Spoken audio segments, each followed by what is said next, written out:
Let's examine the facts. Let's open the case file. A surgeon cuts a bridge of fibers. Not to change a mind, but to stop seizures. Afterward, the patient wakes up intact. They can speak, laugh, go home. Yet in the lab, something odd appears. Not a new person. A split channel. A word on the left of a screen. Vanishes from speech, but not from action. The right hand shrugs. I saw nothing. The left hand reaches anyway, accurate. It feels like a magic trick. Until you remember the wiring. Each eye sends half the world to the opposite side of the brain. In most of us, the halves compare notes. They merge sound, sight, and plans. But if the bridge is quiet, the exchange becomes slow or impossible. So the room becomes a stage. One body. Two access routes. A card is flashed for a fraction of a second. A simple shape. A single word. The subject answers aloud. And then answers again with their hands. The answers do not always match. That mismatch is the clue. Not a horror story. A careful accident of medicine. And the questions arrive slowly. What counts as one experience? Is unity a feeling? Or a network doing its job? A split brain case is rare. Its details are specific and constrained. But it lets us test an idea. Most of us never have to test. When information cannot cross. What stays private inside the skull? And when the bridge returns only in pieces? What still manages to feel whole? In the 1960s, researchers ran these trials. With patients, not spectacle. The evidence begins with that mismatch. To keep our bearings, we tag the record. Confirmed, reported, unverified. Confirmed, the surgery targets epilepsy. A corpus callosotomy to reduce spread. Confirmed, the goal is not curiosity. It is damage control. Confirmed, each hemisphere can process vision, touch, and intention. Reported, words shown to the left field. Often cannot be named out loud. Reported, the left hand can point, draw, or choose what was just seen. Reported, the right hand answers in speech. Sometimes with total confidence. Reported, when asked why. The speaking side invents a reason. Researchers call it an interpreter. A machine for coherence.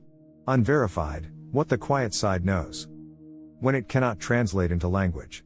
Unverified, whether two minds exists. Or two methods of access to one mind. Some demonstrations look theatrical. A hand buttons a shirt, then unbuttons it. A patient laughs and says, that hand has a mind of its own.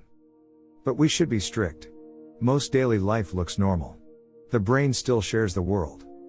Through deeper pathways. And most patients kept some callosal fibers intact. So we log the file with care. What was cut, what remained, what was tested. Because in this case, small details decide what we saw.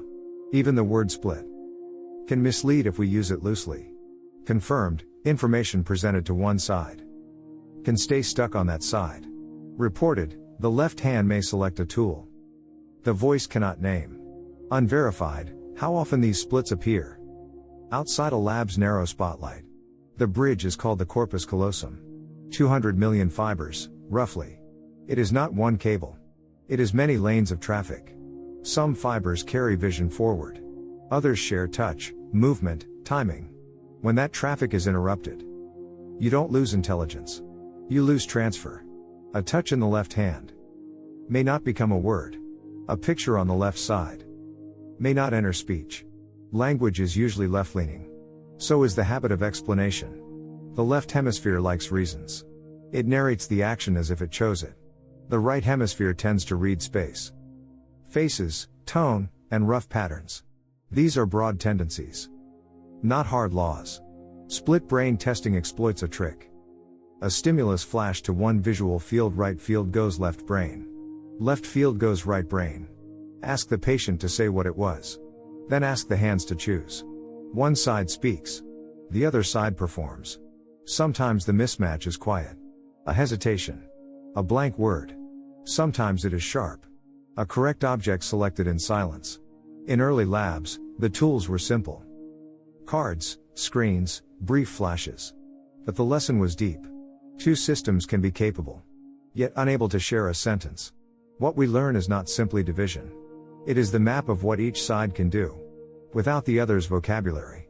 And the map is drawn by the limits of the experiment. Change the rules, and the border moves with them. The trick works because sight is crossed. Hearing is shared, touch can be trained. So the hemispheres are neighbors, with a door that may not open. Now we compare explanations, carefully.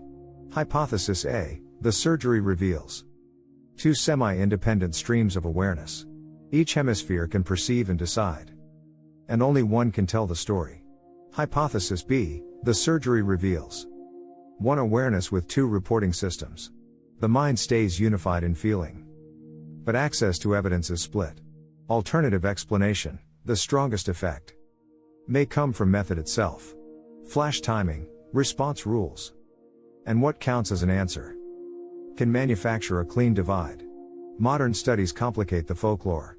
Some patients with partial sections show broad integration anyway. A thin strip of spared fibers can be enough to synchronize. In other cases, even with heavy cuts, people still coordinate surprisingly well. The hemispheres share the body, posture, breathing, rhythm. They also share a lifetime of habits. Practice can hide a seam. Give the hemispheres a shared goal, and they often cooperate. Give them conflicting cues, and conflict becomes visible. A classic result is simple. Pointing can outrun speech. So we should ask, each time, what channel we are measuring. A hand? A word? A glance? Or the story after the fact? So the file does not close. It widens. Split brain work is not a verdict. It is a probe. It tests how much connection is required for unity, and how much unity we assume by default. And it reminds us, two is not always the same as separate. Even the phrase two consciousnesses is a claim, not a measurement. We can measure choices. We infer the rest before we turn it into philosophy. We should note the human cost. These patients were not volunteers seeking a strange experience. They were trying to live with seizures that erase days. The split is a side effect. The lab makes it visible. So what do we do with the data? If the speaking hemisphere explains a choice it did not initiate, is that a lie, or a normal mechanism? If one hand reaches for an object the person says they did not want, who owns the act?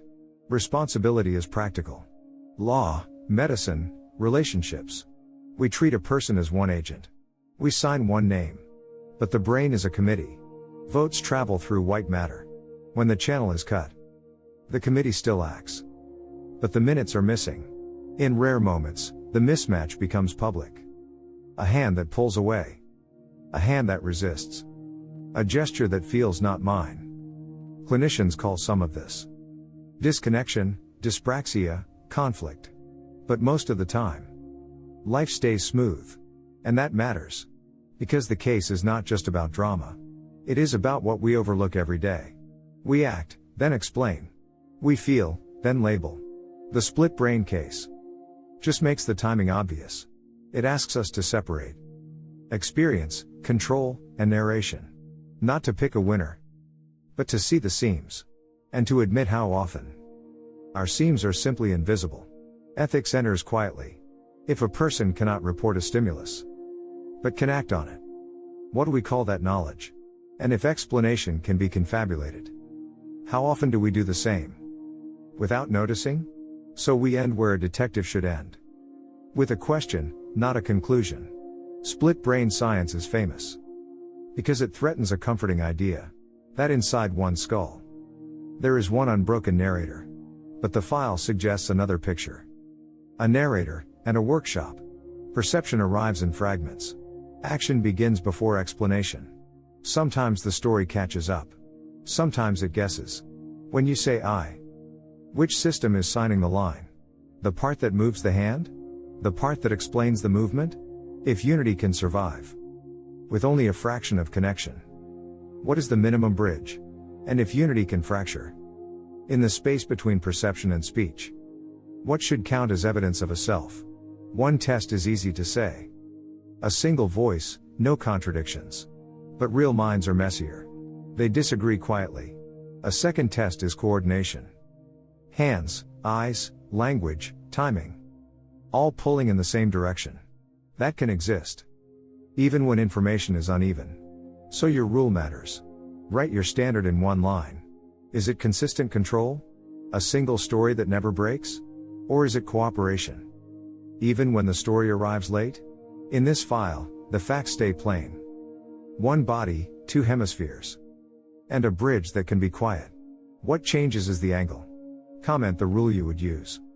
To decide what one mind means. Not your answer. Your rule. A mind may be one thing in experience. And many things in mechanism. The case file holds both. Without forcing a merger. That tension is the evidence we keep.